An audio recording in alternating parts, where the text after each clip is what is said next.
Let's bring on the Mountaineers. Goes around about the 50, the 10, the 5. A touchdown, West Virginia. He did it. He did it. Left to Dwight. Peterson. He's gone. Touchdown. Tavon Austin. As the hills of West Virginia resound with the sounds of Golden Blue football. They want to have a 7-on-7 drill. We want to make it a fist fight.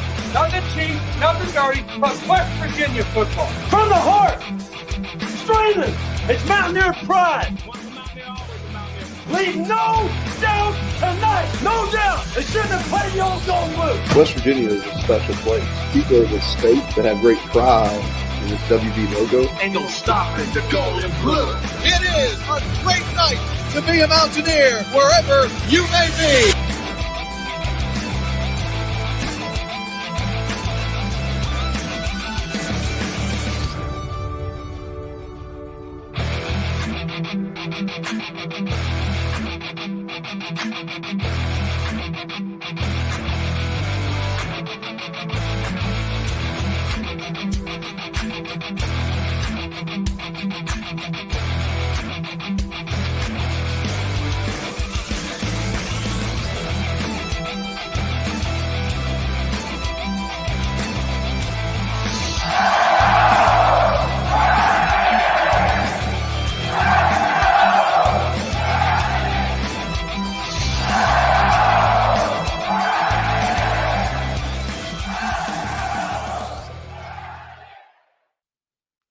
What's going on, Mountaineer Nation? Welcome back to the Country Roads Webcast here.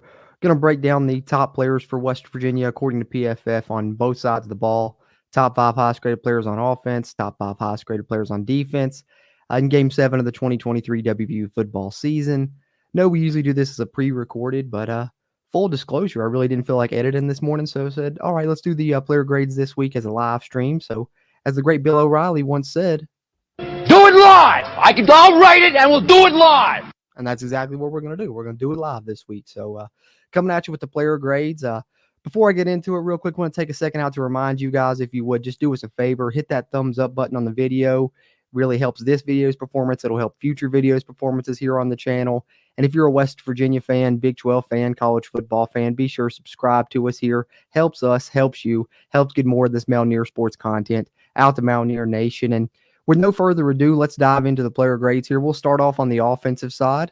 And at number 5 for the Mountaineers, 5th highest graded player on offense, Devin Carter, West Virginia wide receiver. Definitely think they've made a concerted effort to target him more the past couple games, and they've also put him in the slot a lot, and I think it's worked out well for him. He's got some good releases there and made some good plays in this game again as well, coming out with a 63.5 offensive grade to be the 5th highest graded Mountaineer on offense. Then moving on to number 4, where you get one of his running mates there, another wide receiver for West Virginia, and that's Preston Fox, coming out with a 71.0 grade in this one on offense. And he made some impressive catches in this game. You know, the back shoulder catch that he made, you know, towards the end near the goal line was impressive when he hauled that one in on the sideline. But I think even more impressive was earlier when he was, you know, running that route and slipped and fell and somehow managed to catch the ball while he's falling, you know, laying down on his back. So, you know, Preston Fox is the guy they've always talked about, even before when he was on, you know, scout team and stuff a couple years ago. They were talking about, man, this Preston Fox guy, he catches everything. And, you know, we've been waiting to see that a lot this season. And I think the past couple of games we've seen it. You know, last week he went up and high-pointed a ball in between a couple of defenders. Really impressive catch. And then this week did that again. And I thought, you know, maybe his best performance altogether as a West Virginia wide receiver was in this game. So shout out to him for a good performance. Coming out as the 4th highest graded Mountaineer on offense with the 71.0 grade. And then moving on to number 3, where we get the return of one of West Virginia's running backs. We've seen a lot of guys get carries this season, but Justin Johnson was kind of out of the loop there, it seemed, for the past couple of games and really for the majority of this season. I think coming into this game, he only had 2 carries, if I'm not mistaken. I know he ended up with double-digit carries. I want to say 14 or 15. And, I mean, he really looked well. I mean, you know, did a good job with those when he was out there on the field. You could tell that he had the fresh legs, the freshest legs of any of the running backs. And I thought that he was running hard. He was hitting the hole harder than any of the other running backs that we really played in this game. And so I thought his performance stood out at that position. And I think he's probably earned himself some more carries moving forward and some playing time next week. I don't know what West Virginia is going to do with that running back position, if they're going to, keep the same rotation, keep the same starter reps and everyone else, but it seems like they're trying to find a guy right now and just kind of feed the hot hand. That seemed like what they were doing in this game, because once Justin Johnson picked up, they really rode him. So we'll see how the running back rotation works moving forward, but I definitely expect Justin Johnson to play a part in it after this performance in this game, coming out as the third highest graded Mountaineer on offense with the 71.5 grade. And then the number 2 graded player on West Virginia's offense, I think no surprise here, quarterback Garrett Green, 71.8 offensive grade. Strong performance from Garrett. Of course, he had the one bad interception that was, a bad throw, bad mistake by him. But other than that, I thought he really made a lot of plays for the Mountaineers, whether it be with his legs when we needed him to, on some scramble plays where he gained, first downs when we needed him scrambling, but also a couple of our long passing plays came on, scramble drills. I think of a completion of Preston Fox in the second half. And then, of course, you go back to the long touchdown to Devin Carter in the first half. That was off of a scramble drill as well. So, we've talked a lot in the past about having a running quarterback, a dual threat quarterback. West Virginia seems to be a better team, or at least a better offense when they've had that throughout the years when you look back over the past history of West Virginia football. So we were all excited to get that back into the fold this season, and I think we're seeing why. You see that excitement out there on the field, especially these past 2 games with how the offense has played. So hopefully they can continue to do that. Garrett Green can even continue to improve more and more, because he's a guy, man, he's just a dog, as they like to say out there. Garrett Green's a fighter. He's going to find ways to make plays and keep you in ball games, I feel like, throughout the season. I love having him as a leader on this team as well, because I think he's a guy that people really rally around. I thought it was another nice performance for him in this game, coming out as the second highest graded Mountaineer on offense with the 71.8 grade. And then at number 1, the highest graded player on the West Virginia offense in this game. And how about E.J. Horton here? 90.3 offensive grade. That's impressive anytime you're in the 90s with your grade on offense or defense. That's tough to do, and E.J. Horton really had a great game. Hudson Clement, we know, went down with what I believe was a leg injury, if I'm not mistaken. Know that Neil Brown said in the postgame press conference they were going to have x-rays, and he have an update on that during his Monday presser coming up tomorrow. So hopefully we'll learn more about Hudson. Hopefully no negative news there, but the silver lining was we got to see more of E.J. Horton, who I thought really looked great when he got onto the field. Was it the first play he was on there? They hit him on that touchdown pass, and he just looked super fast, burning the defense. And, of course, that's been his calling card that the coaches have been raving about all offseason, is his speed. And we finally starting to see it a little bit now that he's healthy.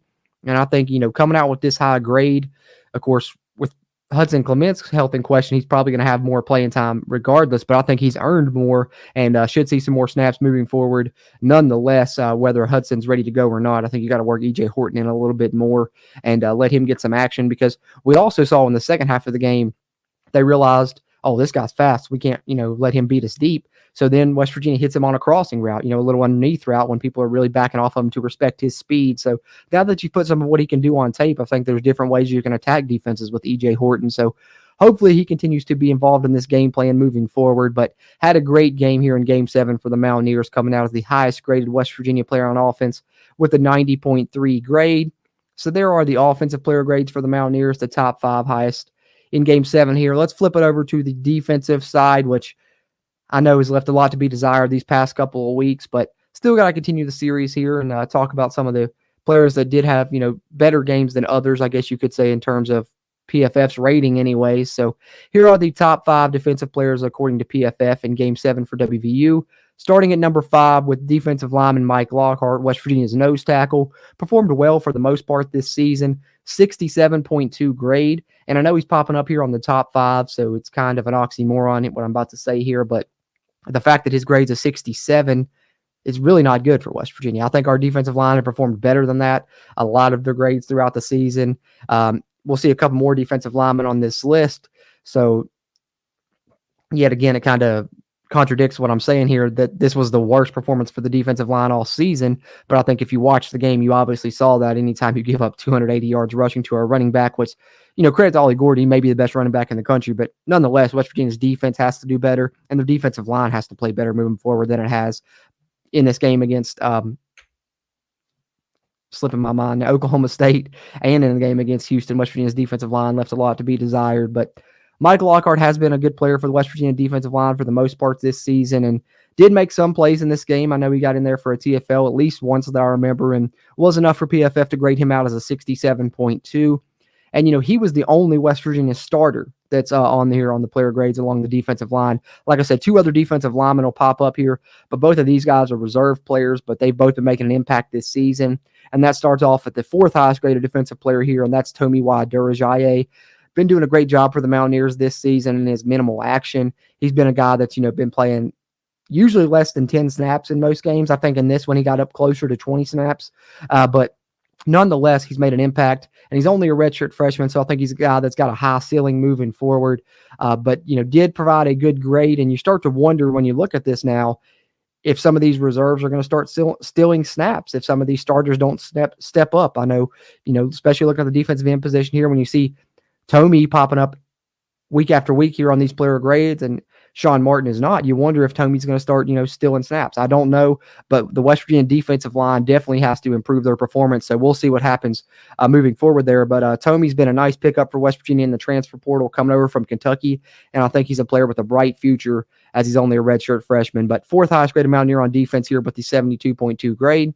And then moving on to number 3, and this is another standout for the Mountaineers all season. I'm not 100% certain, but if he's not been on here every game, he's been on here every game except for like maybe 1 or 2. And that's Fatorma Mulba, the West Virginia nose tackle. Spells Mike Lockhart there. 73.3 grade in this game, but he's been up here in these player grades every week, and a lot of times he's been number 2 or number 1 even. And so here he is again coming out as, a top 3 highest graded player on defense for West Virginia. As I take a swig of my coffee there, excuse me, but you talk about transfers making an impact, and there's 2 of them for West Virginia on the defensive line that have done so this season. Tomi Durajaye and Fatorma Mulba. Mulba coming over from Penn State. I think he's probably the strongest West Virginia defensive lineman, maybe the best West Virginia defensive lineman in the run game, which is probably why you saw him play the most snaps he's played all season, because West Virginia really needed something to happen there in the run, in the run defense side of things, as they were just getting gashed by Ollie Gordon and the Oklahoma State rushing offense. But seems like when Fatorma Mulba was in there, he did better than most of the other defensive linemen, as he comes out as the highest graded defensive lineman for the Mountaineers in this game and the 3rd highest graded player on the West Virginia defense with the 73.3 grade. And then at number 2, you get another transfer, Anthony Wilson, 74.1 grade, coming over from Georgia Southern. And I like seeing this here because he's a guy that we've talked about, earlier in the season, that he's been, great screaming downhill. He's been, sure tackler for the most part, racked up a ton of tackles in his time at Georgia Southern. But some of the things we were worried about was his pass coverage. So I was really pleased and impressed with some of the things that we saw from Anthony Wilson at times in this game, particularly the play he made on the interception when they were trying to get him sucked down with those, double dig routes and then the post coming behind it, but he stayed at home, stayed on the man on the post. And when he makes the interception, he goes up, high points the ball, withstands a hit and holds on to it, which is great to see if you're a West Virginia fan. With all the easy interceptions we dropped this season, I was glad to see Anthony Wilson come down with one that even had a little bit of a higher degree of difficulty than some of the ones that we've dropped earlier in the season. So West Virginia has been needing to create turnovers. Anthony Wilson made a big play creating one. I think that's one reason that he graded out high, but he was in the right place a lot of the time, it seems like, during the game as well. And that leads to a good grade as well, as PFF grades him out as the 2nd highest graded Mountaineer on defense with the 74.1 grade. And then finally, the top highest graded Mountaineer on defense in Game 7 of the season, and that's Tyron Bradley, the West Virginia Bandit. I think that he's done a great job transferring in from Abilene Christian this season, sharing that Bandit role with Jared Bartlett, and both of them have been on the field together at times this season. But in this game, we saw them more so split snaps. Bradley didn't play a ton of snaps. I believe he played less than 25 snaps, but made an impact when he was in there. I know he was pressuring the passer a couple of times. I know he teamed up for a TFL at one point as well. I believe it was him and Lee Cobb on the first play of the second half, teamed up for a nice TFL. So I've liked what I've seen from Tyron Bradley this year. I think it's given West Virginia an extra dimension at the Bandit position, whereas, Jared Bartlett's been a pretty good pass rusher throughout his career.